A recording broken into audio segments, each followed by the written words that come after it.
Hello students, चलिए हम next topic start करते हैं। नेक्स्ट टॉपिक हमारा है chiral drugs and this is the last topic of unit 2।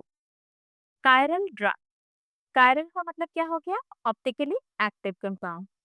Drugs का मतलब क्या हो गया? फार्मास्यूटिकल, जो कि हम यूज करते हैं ट्रीटमेंट के लिए।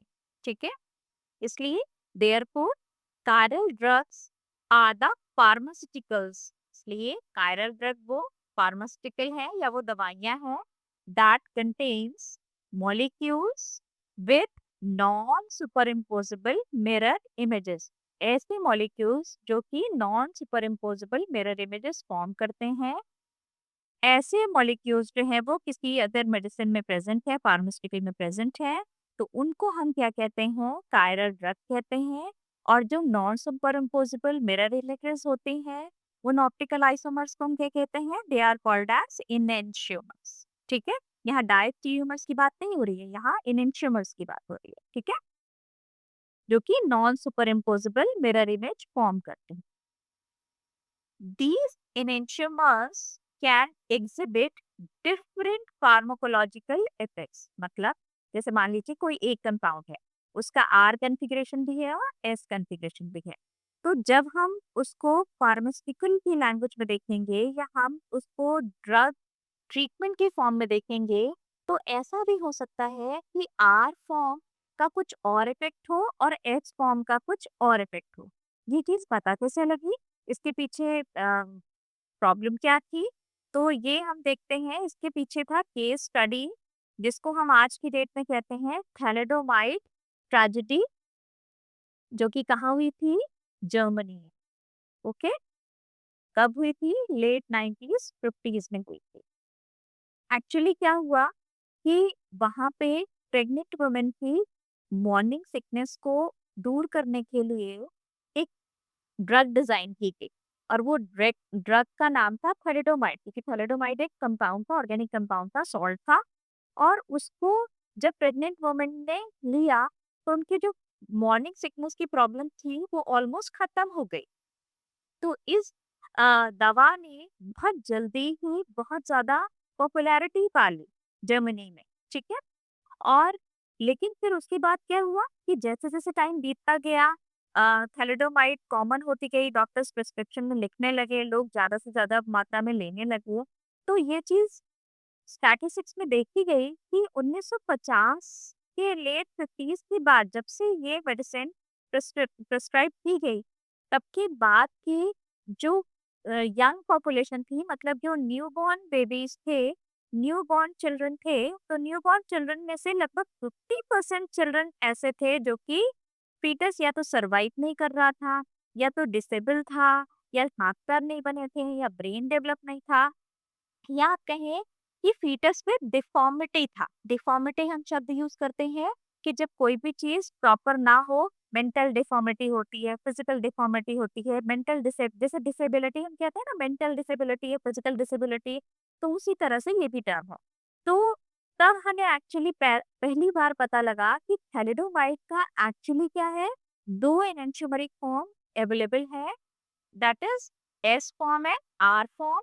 अगर आर फॉर्म बॉडी में गया तो ये टॉक्सिक है, और इसने क्या किया? डिसेबिलिटी क्रिएट कर दी फीटस में, न्यूबॉर्न बेबी में, जायगोट में। और अगर एस फॉर्म गया तो ये ट्रीटमेंट के लिए ठीक था, इसको थेरेपेटिक हमने लिखा है, ये थेरेपी के लिए यूज किया जाता है और इसी को यूज किया जाना था। लेकिन थैलेडोमाइड ट्रेजेडी के पहले हमें नहीं पता था कि किसी भी ड्रग को हमें ऑप्टिकली भी टेस्ट करना चाहिए कि इसका आर फॉर्म जो है मतलब फार्मास्यूटिकल ड्रग की तरह इस्तेमाल किया जाना चाहिए, या फिर S form. And after this thalidomide tragedy, जितने भी ऑर्गेनिक ड्रग्स जो है वो डेवलप किए गए, उनके हमेशा दोनों फॉर्म देखे गए, आर फॉर्म एक्टिव है कि एस फॉर्म एक्टिव है, दोनों फॉर्म एक्टिव है, दोनों में से कोई एक फॉर्म टॉक्सिक है या लेस एक्टिव है या ज्यादा एक्टिव है, it could be anything that may very medicine to medicine, compound to compound. यानी कि एक ही कंपाउंड का एक कॉन्फ़िगरेशन जो है वो ट्रीटमेंट के लिए इस्तेमाल हो सकता है और दूसरा टॉक्सिक हो सकता है, या फिर दूसरा इस्तेमाल हो सकता है, ज़्यादा एफिशिएंट है दूसरा, पहला कम एफिशिएंट है। या फिर कोई एक ही फॉर्म एग्जिस्ट करता है, या फिर दोनों का मिक्सचर यूज करते हैं आप। इस तरह से कई कॉम्बिनेशन इसके बाद ही देखे गए। This we came to know after the thalidomide tragedy held in Germany. ठीक है, जर्मनी में होने के बाद। चलिए अब आगे देखते हैं types of chiral drugs. Chiral drugs कितनी तरीके की होती हैं? इनको हमने 3 तरह से क्लासिफाई किया है। रेसिनिक मिक्सचर्स। रेसिनिक मिक्सचर का मतलब है कि जब 50% आर फॉर्म हो और 50% एस फॉर्म हो तो उसको हम रेसिनिक मिक्सचर कहते हैं। जब दोनों इनेंशियोमर का आर और एस का बराबर प्रोपोर्शन मिला के मेडिसिन बनाई जाती है तो वो रेसिनिक मिक्सचर होती है। उसके बाद दूसरा है सिंगल एनेंशियोमरिक ड्रग। सिंगल एनेंशियोमरिक ड्रग का मतलब हो गया कि कोई वन एनेंशियोमरिक फॉर्म जो है वो ज्यादा एक्टिव है और उसी का इस्तेमाल होता है ट्रीटमेंट के लिए। उसके बाद थर्ड कैटेगरी है इनेंशियो प्योर ड्रग। इनेंशियो प्योर ड्रग का मतलब होता है कि कोई भी एक इनेंशियोमर ही प्रेजेंट है ट्रीटमेंट के लिए, दूसरा इस्तेमाल नहीं होता है। ठीक है, this is what the types of chiral drugs. कुछ एग्जाम्पल्स हम देख लेते हैं। एग्जाम्पल ऑफ कायरल ड्रग में देखिए आइबोब्रूफिन। आइबोब्रूफिन दर्द के लिए इस्तेमाल होती है। ये ब्रूफिन मेडिसिन में भी होती है और इसके अलावा ये कॉम्बिफ्लेम में भी होती है जिसमें पैरासीटामोल प्लस आइबोब्रूफिन होती है। It's basically pain killer. ठीक है, और ये मेडिसिन का स्पेशली आर इनेंशियोमर जो है वो एक्टिव होता है और इस्तेमाल किया जाता है ट्रीटमेंट के लिए। दूसरी मेडिसिन मैंने लिखी thalidomide. Just to remember the thalidomide tragedy held in Germany. R enantiomer इसका देखिए टॉक्सिक है जिसकी वजह से सारे फीटस खराब हुए थे, डिसेबल हुए थे। लेकिन एस जो इनेंशियोमर है इसका वो थेरेपेटिक है, मतलब थेरेपी के लिए इस्तेमाल किया जाता है। Another medicine is levocetirizine. Levocetirizine का आर इनेंशियोमर एक्टिव है और S enantiomer is essentially inactive. अगर हम एस इनेंशियोमर लेंगे तो levocetirizine will not be work. ठीक है, उसके बाद levofloxacin again is a medicine जो कि ट्रीटमेंट के लिए इस्तेमाल की जाती है। एस इनेंशियोमर उसका एक्टिव होता है और आर लेस एक्टिव होता है। ठीक है, दीज आर द एग्जाम्पल्स। अब इसका कोर कॉन्सेप्ट देखते हैं। कोर कॉन्सेप्ट को देखने के लिए हम एक लाइन को समझना बहुत जरूरी है। Stereo selectivity of enantiomer and biological target. ठीक है, ये जो सिंगल लाइन है, सिंगल लाइन का मतलब स्टीरियो सेलेक्टिविटी। स्टीरियो का मतलब 3 डायमेंशन, सेलेक्टिव का मतलब स्पेसिफिक। सेलेक्टिव एनेंशियोमर ही होना चाहिए बायोलॉजिकल टारगेट्स के लिए। ठीक है, इसको हम इंटरप्रेट करते हैं थोड़ा सा। It is similar to the lock and key concept. जैसे ताला चाबी का कॉन्सेप्ट होता है कि जहां खांचे बने हो चाबी भी उसी तरह बनी होती है और हमारा लॉक ओपन हो जाता है। ठीक है, that is the drug site should be complementary shape to the receptor site. Drug site को हमेशा कॉम्प्लीमेंट करना चाहिए रिसेप्टर साइट से। ठीक है, इस चीज को थोड़ा सा और समझते हैं।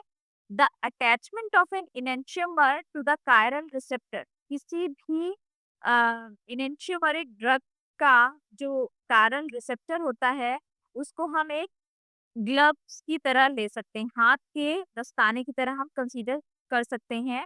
जैसे कि indeed a right hand glove can only fit into the right hand. जैसे कि दाहिने हाथ का दस्ताना सिर्फ दाहिने हाथ में फिट होता है और बाएं हाथ का दस्ताना सिर्फ बाएं हाथ में फिट होता है, उसी तरह similarly only a particular enantiomer, सिर्फ एक पर्टिकुलर इनेंशियोमर ही है that has a complementary shape to the receptor site that can fit into the receptor site, जो कि रिसेप्टर साइड से फिट हो सकता है। ठीक है, या फिट होता है।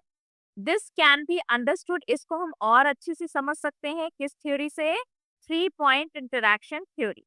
3 point interaction theory actually explain the action of chiral drug with the biological receptors।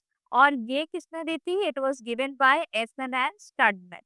इस थ्योरी को थोड़ा सा डायग्राम से समझते हैं कि मान लीजिए ये जो ऊपर दिखाया गया है 3D structure, that is an organic molecule. या कह लीजिए ये वो एक्टिव एनेंशियोमर है या ये वो एनेंशियोमर है जिसको हम एज अ मेडिसिन यूज कर रहे हैं, as a chiral drug use कर रहे हैं।